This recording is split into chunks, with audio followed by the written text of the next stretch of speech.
నమస్కారం అండి. నా పేరు బీరప్ప. జినోమిక్స్ కంపెనీలో సేల్స్ ఆఫీసర్గా పనిచేస్తున్నాను భువనగిరి మార్కెట్లో. మనం వచ్చేసి డగ్రామా టైర్స్ ఒలిగొండ మన నరేందర్ రెడ్డి గారి షాప్లో ఉన్నాము. మనం GX205 సెల్లింగ్ చేస్తున్నాము. అయితే GX205 ఇలా గొలుసు వారిగా చూస్తే సైడ్ గొలుసులు 18 ఉన్నాయి, 17-18 దాకా ఉన్నాయి. అయితే దీన్ని గింజలు లెక్క పెడతాము నరేంద్ర గారి ద్వారా.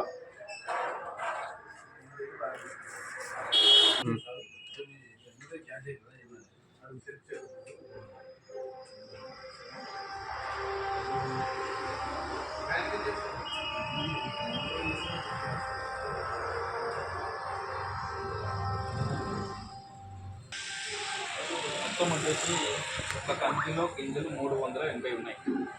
దాంట్లో గట్టి గింజలు వచ్చేసి 370, తాలు గింజలు వచ్చేసి 10 నుంచి 15 గింజలు ఉన్నాయి. మొత్తం వచ్చేసి 200 గింజల బరువు వచ్చేసి 650 గ్రాములు. ఒక 5 కంకుల బరువు వచ్చేసి 52 గ్రాములు. ఎకరానికి వచ్చేసి 35 నుంచి 40 గింజల దాకా వస్తుంది. ప్రతి ఒక్కరు పెట్టుకోవచ్చు. వానాకాలం యాక్చువల్